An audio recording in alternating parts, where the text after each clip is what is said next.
So, with your art, when did you start?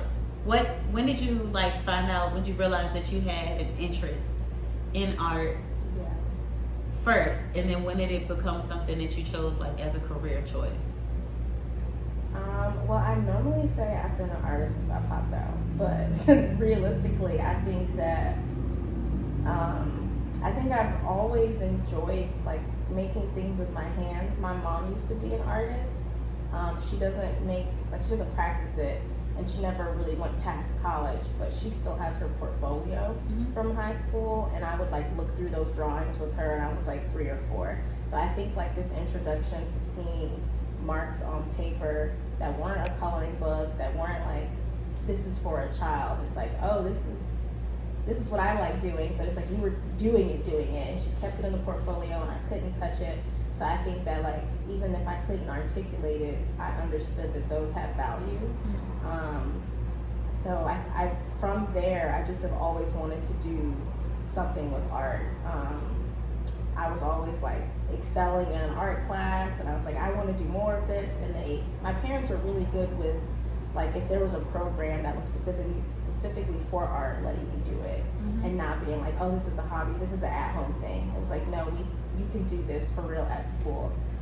So I think that like just was like this domino effect of being like, oh, well now I'm in middle school and there's this program. Can I, leave my middle school once a week to go take art classes all day? Sure. And then that went into high school. I think that like once I got to high school, when I was younger, I was like, I loved art, but I also thought that I would be like a lawyer because I'm a chatty little thing and I like to argue. But it wasn't like a serious thing. Like as I got older, I knew I wanted to do that. It was just something I talked about. But art kind of that was something I was always interested in.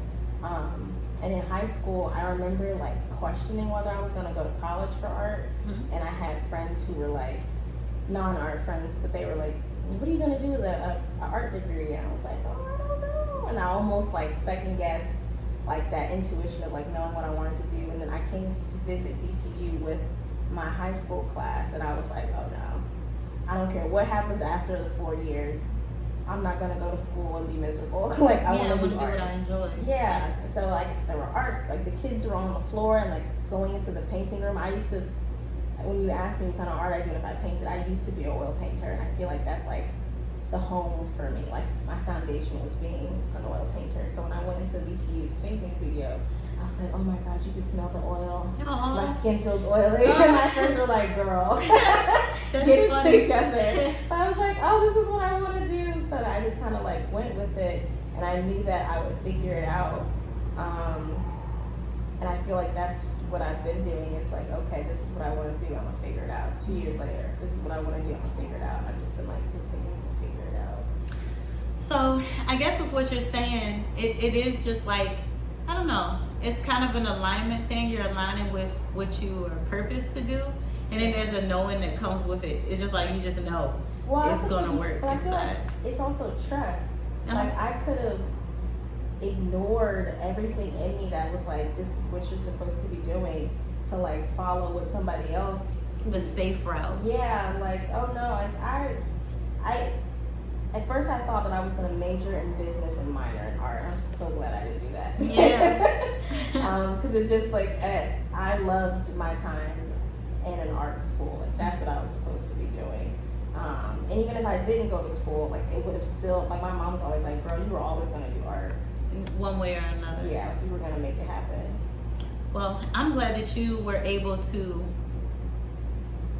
do something that you were passionate about and then turn it into a career, because a lot of people end up in a gray space when it comes to choosing that major or whatever, and then they end up not in the career that they want to be in, maybe because they weren't being true to themselves, maybe because they were doing what you were saying you didn't do, which is following what somebody else tried to lay out for them. I think it's that, but I also think that like realistically it's like figuring out how, like what success looks like for you. Like I feel like if you don't define that for yourself, not what other people say success is, because I have a lot of friends who consider themselves to be full-time artists, and we all live a different life, but like we're doing it our way. So I feel like you have to like sit down and say, this is what I want to do. This is what a successful version of that looks like. How do I get to it?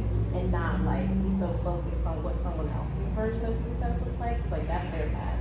And I think that we get clouded by trying to figure out how to do something the way someone else did it because we see them succeeding, and it's like maybe that's not the way you're supposed to do it. So I feel like it's a lot of trust and like commitment to the thing, because it hasn't always been easy. I haven't always been a full-time artist, but I knew like what my end goal was, and I was like, I don't care what we have to do. If I would take on other side jobs, I would try to make sure they were art related, so I would do substitute teaching, but I would substitute teach art classes. I started doing paint and sip stuff, just like anything that could like help with income while I could still have my time to make art, because like that's what the end goal was. And I think just being a little cool, being uncomfortable sometimes. Yeah. You know what I mean? Like you don't get to, I feel like we want, my boyfriend talks about like, he makes this farmer reference with people who want to grow things and they're not okay with like waiting for the harvest. It's like you want those tomatoes today. It's like that's not the way that works. You gotta be cool with like knowing you're planting your seed now and those tomatoes coming when they're supposed to come, and it's not gonna be right away. And I feel like with our successes and whatever field you're working with, we don't want to wait for that tomato to come. We're like, no, I want it now. It's like it doesn't work that way. It's a journey. And I guess there are things that you learn in each part of the journey that are fundamental, and they prepare you for the next one. So if you try to skip a step, you'll be missing something very important that you needed, and you might have to go back and start over. You should have just embraced it, embraced every part of it, the slow, the steady, whatever.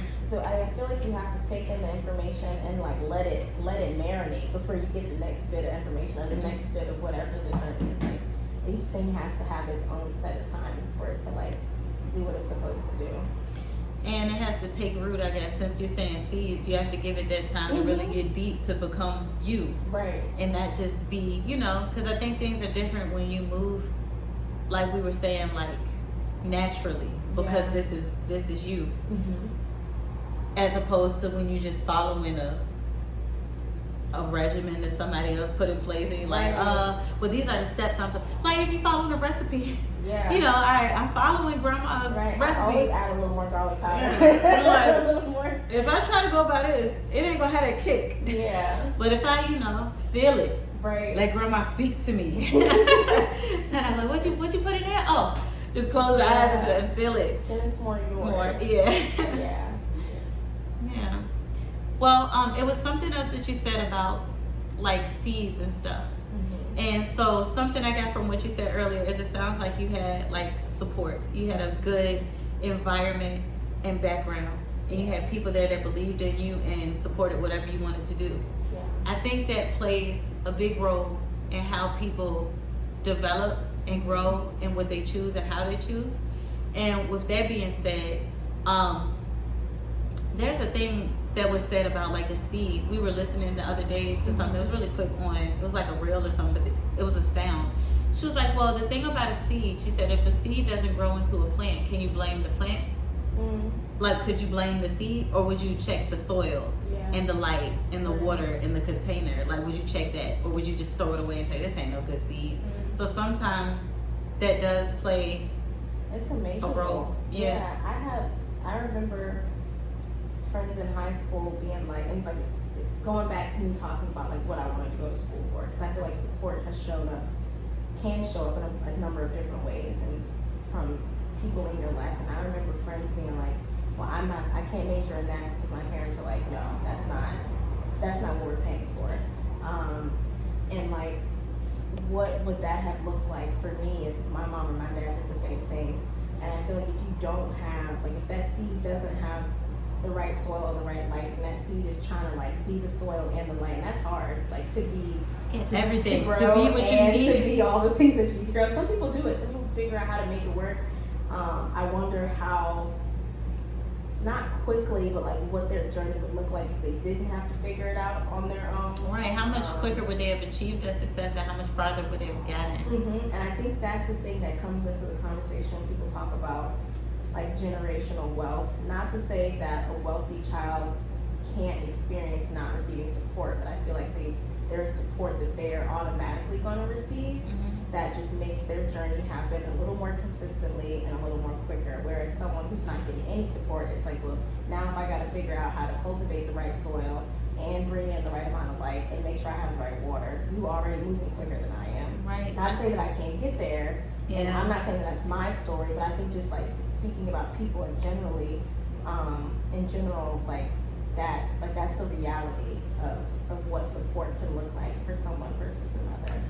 Something you said too with that, I think that both types of support are essential. Your moral support and your financial support. And I feel like in some ways moral support can be more valuable than financial support. Oh yeah. Because it gives you that foundation and that mind frame of no matter what goes on, I'm okay. But also, especially if you have the support as well with the moral. So, you know, if you have everything you need, like in that respect, you're going to get to where you want to go. The resources will come. Everything will fall into place. But to counter that, I totally agree with you. But to counter that, I do think, what does it look like for a family who doesn't have, they Those can't give the resources, right? financial support, and then you want moral support, but it's like, but we trying to get this together. Then I think, like inevitably, I think moral support takes like the back end sometimes when resources are lacking. Yeah, because then you don't even have the that. space and energy to do that because you're stressed because you can't provide what they need. Like, what if my mom, I mean, unless you have someone who's like fully trusting your vision, it's like, I trust that you can make this happen. Like, but what if my mom was like, girl, I need you to go get a job when you turn 18. Like, we're not thinking about student loans right now. Like, she might have believed in me as an artist, but like, if she wasn't willing to trust me or trust that process, or if she wasn't okay enough to be able to do that, like I feel like a lot of people want to be able to support in a moral sense, but they might feel like how am I supposed to do that when like this problem is over here and that problem feels bigger than what it is, or maybe it is bigger. But yeah, so that's what came to mind when you said that. Like I feel like moral support definitely outweighs financial support, but I also think like what does it look like when like that financial aspect is just like, it feels like it's suffocating you, or you feel like you're drowning in, you know? That is a good point. And we're going to get back to that point in 1 second after these messages. Because I have to rinse this bleach off that wig. Okay.